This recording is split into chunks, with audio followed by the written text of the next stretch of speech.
our guys are excited about this Saturday night, it's a definitely a big game. Utah has beat us the 3 times I've coached against them here, and Kyle he's the longest tenured coach in our league and done a phenomenal job there.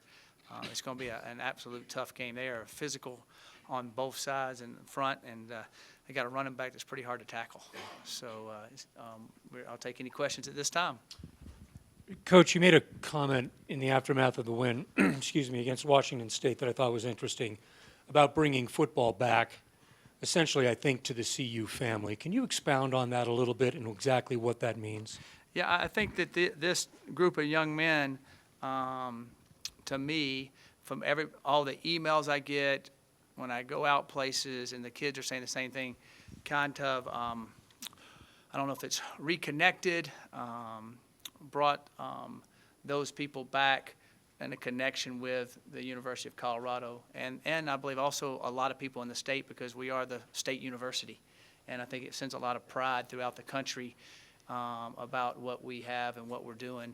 And football is important at the University of Colorado. It just hadn't been very good in a while, and now that hopefully we can keep doing what we're enjoying doing and keep building it, and develop fans that are in elementary school. That the kids that were in elementary school, we haven't been very good. The kids are in high school now. We weren't very good when they were younger, and so hopefully we can just keep developing that and get a lot of following back. And I just think it's kind of reconnected and rekindled some old sparks, maybe, is a good way to put it too.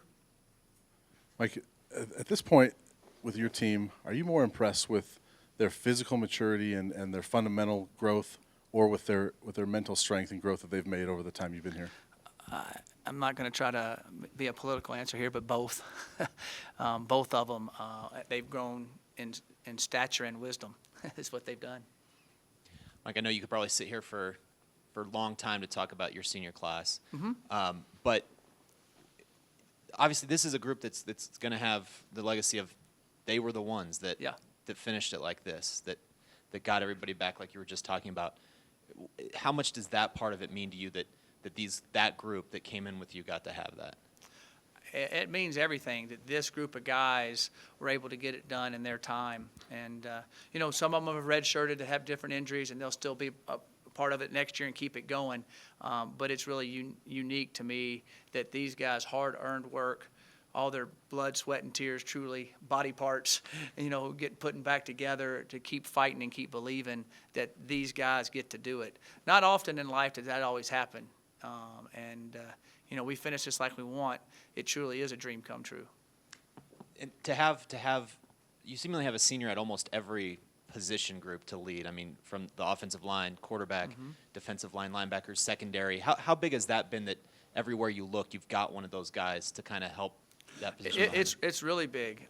If they're not, quote, a senior, they're a fourth-year junior, or they're a third-year junior that has been through some battles. And they're passing it down. They're truly leaving a legacy. They've changed the culture, and it will stay because they're not letting anything slide. They kind of police themselves, and so to speak, and set standards and hold guys accountable. And it's been. I haven't had quite a group like this that is doing actually that. So it's been really special watching that, because they've told them, we want to see this when we're sitting in our den or hanging out with our buddies 4 years from now. We want to see Colorado going across there at 8th or 9th or 10th in the country or higher. And they know that they can establish that culture and pass it down. Mike, it's got to be an emotional week for those seniors, knowing they're playing their last home game here at Folsom Field. So you, having been a coach and been through a bunch of senior classes that have gone through this, now they've seen it from other players, but do you talk to them about trying to keep their emotions in check before they get emotional on that right. day? What I told them is everybody's coming in here for Thanksgiving. Everybody's going to be excited, but they're not coming here for their last game. They're coming here to see if they can go to Levi Stadium. It's a whole different mentality. So to me, it's definitely a send-off, but it's not an end-off. And so that makes it even more special. This is always the best way to do it, and especially with everything that's riding on it. like Nick Fisher said, and he's just a sophomore, the hairs on the back of his neck are standing up, and, that's exciting. Mike? Yes. What has Taryn Hasselback meant to the team, especially with DMAC going down? Yeah, Taryn's done really well. He's played in a lot of games. He plays on our kickoff return team, kickoff team, special teams there, and then he's a good pass rusher. He's played a lot of plays on defense. Taryn's one of the kind of the unsung heroes on our football team. Just keeps plugging, keeps fighting, keeps going, and Taryn's been a big part of our team. Considering his history after the car accident? Yes, he's come a long way, and you kind of see him kind of keep getting better and better at football each week. And it's exciting. He always has a good attitude, and he's just a sophomore, so he's got a lot of football ahead of him. Speaking of unsung heroes, what has Sean Irwin meant to this offense, even though he's not out there catching passes? Right. Sean's been a great deal. He's won our Hammer Award, I think, 2 or 3 times. Been up for it a bunch. His blocking and what he's done there has been exceptional. He's been able to help us run the football. Him and George, their blocking has been excellent. And Sean has had a really excellent year, even though he hasn't caught some balls. We had a couple had plays to him. It didn't work out, and hopefully he'll be able to catch some balls here as we go down the stretch. But he's had an excellent year, and his leadership's been phenomenal. Coach, He brings a physical presence to our team on special teams and on offense. Coach, beyond wins and losses, considering the season, what are you most about this team thankful about?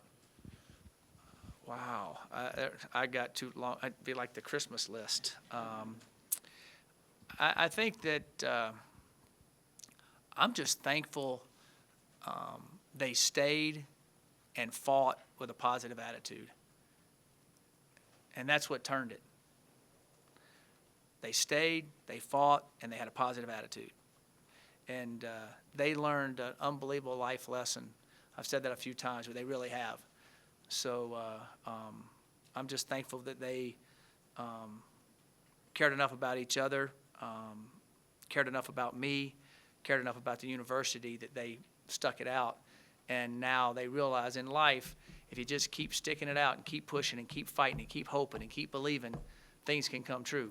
Because a lot of times you quit before you ever have the chance to get there, and they've shown that. I took them on a climb a couple of years ago, about 18 months ago, and it has, you're climbing a mountain and at different peaks. You think, well, I've made it to the top, and you realize, well, you haven't. And usually you have to kind of go down a little bit and then go back up. And I said, that's kind of how life is, and that's kind of how our turnaround's going to be. And they all remember the roller coaster, of course, but that was an example of right here in their face that they can look at every day. And I think a lot of them, they look at the mountains and think about that. I think they really do. Where was that hike? Santa Anitas? Yeah, did I say it correctly? Sanitas, I'm sorry. I smell that Mexican food y'all are eating back. That's why I said Santa Anitas. Coach, Okay, all right. probably because of the position he plays, but Cepho has kind of been the face of, Yes. of the turnaround. Is there any way to put into words what he's meant to this program and how much he means to the coaching staff and the players? Everything. He's meant everything.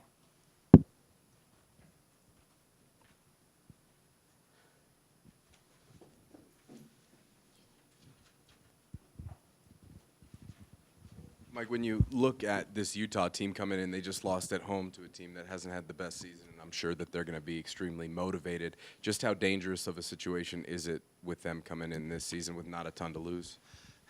It's real dangerous. They're really good. When you see them get off the bus, they're big and powerful. Joe Williams is running lights out.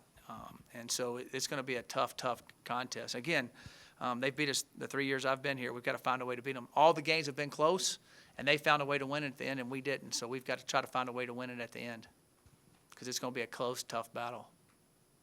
You referenced Joe Williams, and I keep racking my brain. I've never heard of a college player retiring and unretiring in the same season. Yeah. Have you ever heard of that before? No, I wish he would have stayed retired. No, I haven't ever heard of that before, but I tell you, he might have found a secret that other running backs will use out there. Stay off my legs for a while, don't go through camp, and come back fresh.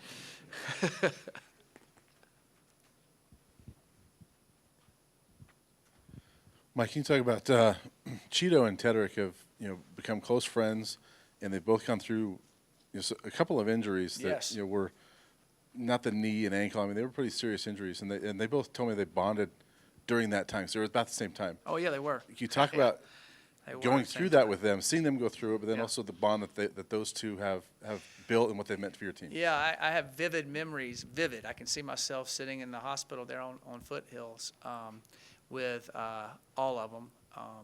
You know, the day we played UCLA that we lost that heartbreaker double overtime game, you know, we lost Tedrick in that game.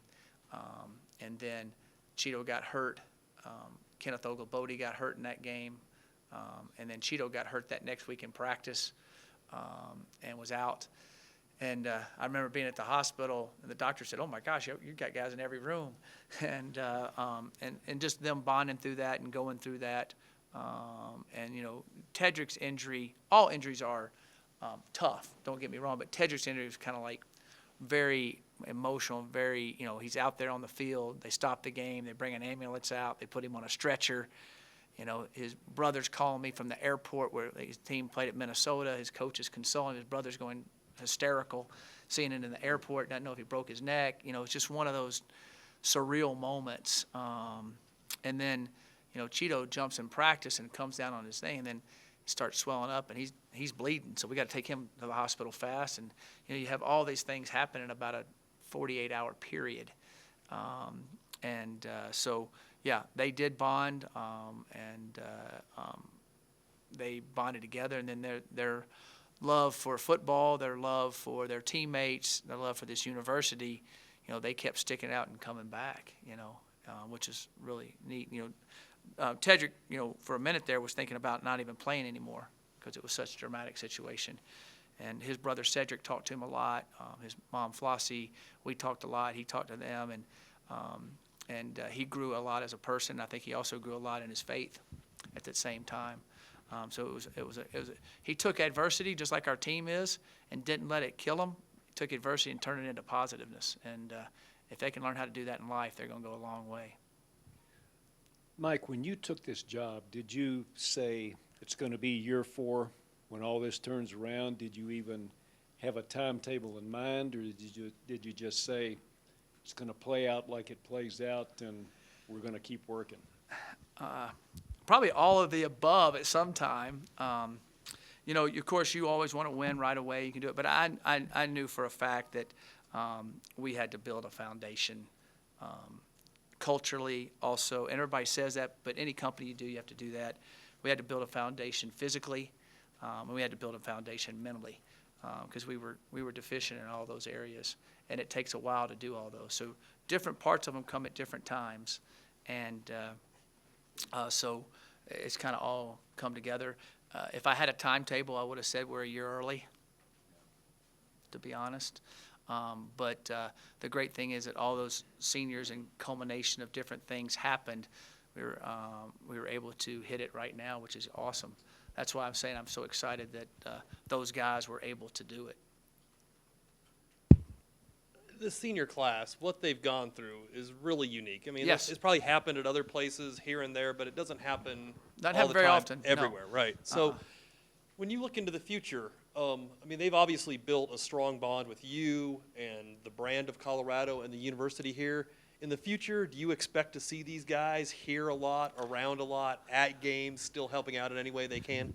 I definitely expect to see them around. You know, a lot of them will be playing on Sundays for a while, and then they'll get on their own jobs. But I know all of a sudden we'll pull up at the Rose Bowl someday and playing UCLA or at the Rose Bowl, and they'll already be calling me standing there at the gate. You know, we'll pull up in Phoenix, Arizona, the guys that'll be living there, and they'll be there, and then all of a sudden I'll get a call and they'll, "Hey, Coach, we're all in town." You know, so they've developed such a great bond that they'll stay close.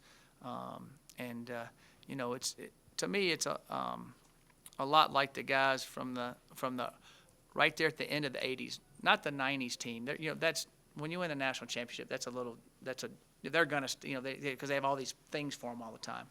But this group of guys is the guys that I see that, you know, played in '88 and '89, and you can see in their eyes and faces they were kind of the guys that got the wheel turned, and then everybody else kind of took the baton and ran with it and took it to another level.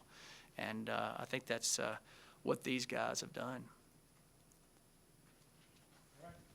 All right, thank you.